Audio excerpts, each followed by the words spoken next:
प्रिय छात्रों, आज हम नीति शतक ग्रंथ का अध्ययन हम करते हैं और उसके कुछ प्रमुख श्लोकों की चर्चा हम करेंगे, क्योंकि कक्षा में हम कई श्लोकों की पूर्व में चर्चा कर चुके हैं।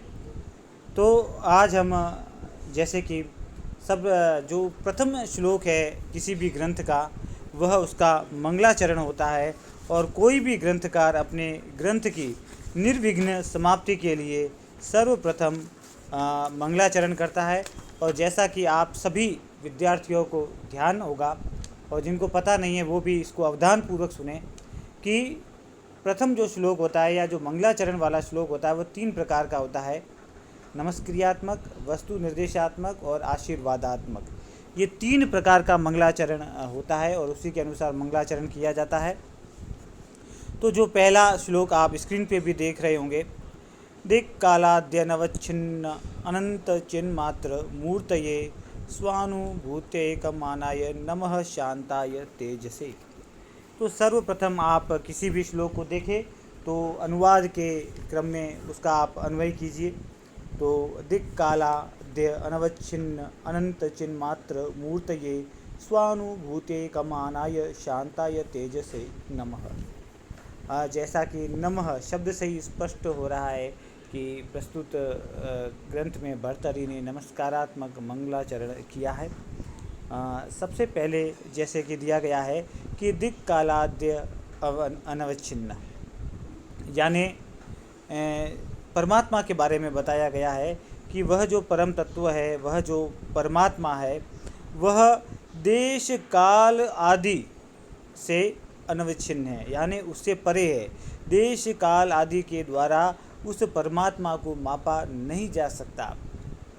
अब आप कुछ चीज़ें विशेष के अंतर्गत टिप्पणी में लिख सकते हैं कि जैसे दिशाओं के बारे में बात की गई है। दिक् काल यानी दिशाएं, और दिशाएं कुल मिला के 10 मानी गई है। 4 मुख्य दिशाएं, 4 उप दिशाएं, एक ऊपरी दिशा और एक दिशा पाताल की ओर जाने वाली, यानी उत्तर, दक्षिण, पूर्व, पश्चिम।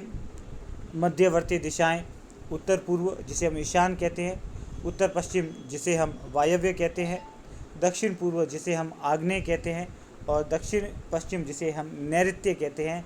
इन 8 दिशाओं का वास्तुशास्त्र में भी अत्यधिक महत्व है।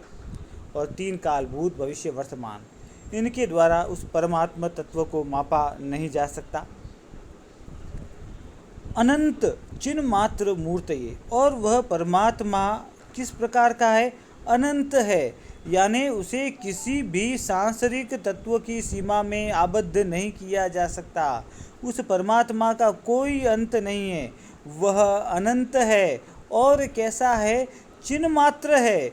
चिन्ह मात्र का विद्यार्थियों यहाँ अर्थ है कि वह परमात्मा चित्त मात्र स्वरूप वाला है, यानी उसका स्वरूप क्या है? विशुद्ध चैतन्य, जिसके अंदर और किसी भी प्रकार की कोई मिलावट नहीं है। वह परमात्मा विशुद्ध रूप से चैतन्य स्वरूप है। स्वानुभूत्य एकमानाय, और परमात्मा क्या है? स्वानुभूत्य एकमानाय, यानी स्वस्य अनुभूति ही एकम मानम यस्य तत्, यानी वह परमात्मा ऐसा है कि परम शांत है और माया आदि से मुक्त होने से सदैव प्रकाश स्वरूप है। शांताय, और कैसा है कि वह बिल्कुल शांत स्वरूप है। सकल विकार उपद्रव रहिताय, सकल प्रकार के विकार और उपद्रवों से रहित है, कल्याणकारी है। तेज से, ऐसे ज्योति स्वरूप, तेज स्वरूप ब्रह्मणे, मैं परमात्मा को नमस्कार करता हूँ।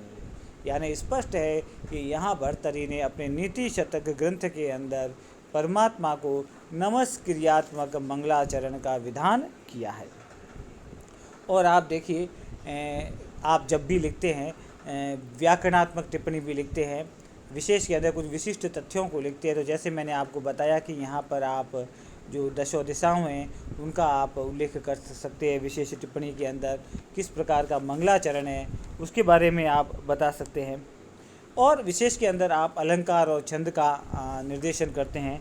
तो यहाँ पर अनुष्टुप छंद है, जिसका लक्षण आप सभी लोग जानते हैं कि श्लोके षष्ठम गुरु ज्ञेयम सर्वत्र लघु पंचमम द्विचतुष्पादयो ऋष्वम सप्तमम दीर्घम अन्ययो।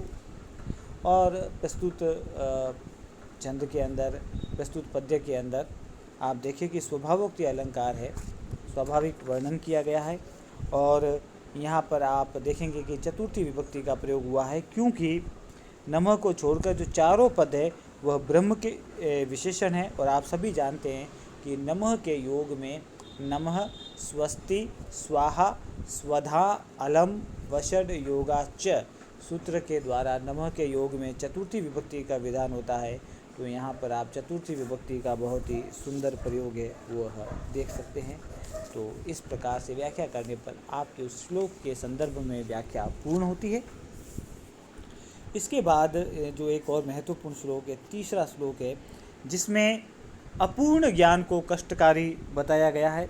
और इसका प्रसंग हम दे सकते हैं कि अज्ञान और विशिष्ट ज्ञान ये दोनों ही सुख साध्य होते हैं, लेकिन यदि व्यक्ति को अपूर्ण अथवा जिसको आप स्थानीय भाषा में कहते हैं अध जल गगरी छलकत जाए या अध कचरा ज्ञान, ऐसा जो ज्ञान होता है वो अति कष्टकारी और अप्रसाद्य होता है। इसी बात को इस श्लोक में स्पष्ट किया गया है, जो कि हमारा दूसरा श्लोक है, जिसके आप स्क्रीन पे देख रहे होंगे कि अज्ञः सुखम आराध्यः सुखतरम आराध्यते विशेषज्ञः ज्ञान लव दुर्विग्धम ब्रह्मा अपि तम नरम न रंजयति। अर्थात अन्वय इसका देखिए कि अज्ञः सुखम आराध्यः विशेषज्ञः सुखतरम आराध्यते किंतु ब्रह्मा अपि ज्ञान लव दुर्विग्धम तम नरम न रंजयति। अज्ञः सुखम आराध्यः जानाति इति ज्ञः न ज्ञः अज्ञः, यानी मूर्ख। अज्ञः सुखम आराध्य, मूर्ख व्यक्ति को आसानी से प्रसन्न किया जा सकता है, क्योंकि उस व्यक्ति को किसी भी प्रकार का ज्ञान ही नहीं होता। तो जो आप कह देते वही उसके लिए सही है, उसको संतुष्ट किया जा सकता है।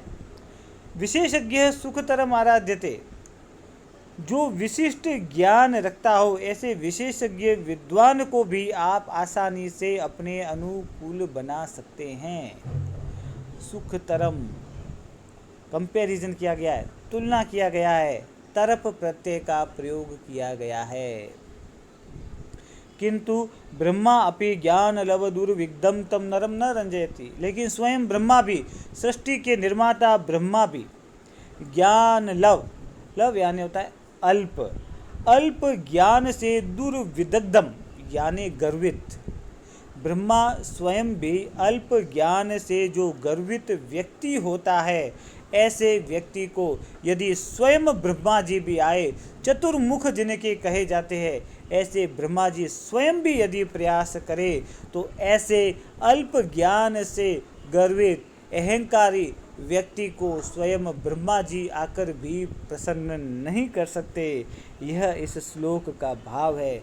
यानी इस संसार के अंदर मूर्ख और विशिष्ट ज्ञाता को प्रसन्न किया जा सकता है, लेकिन आधा ज्ञान रखने वाले, लेकिन उस पर भी अहंकार करने वाले व्यक्ति को कोई व्यक्ति प्रसन्न नहीं कर सकता। इस प्रकार इस संसार में तीन तरह के लोग होते हैं, मूर्ख, विद्वान और अल्प ज्ञानी घमंडी। तो हमें इस प्रकार अल्प ज्ञानी घमंडी व्यक्तियों से सदैव सावधान रहना चाहिए।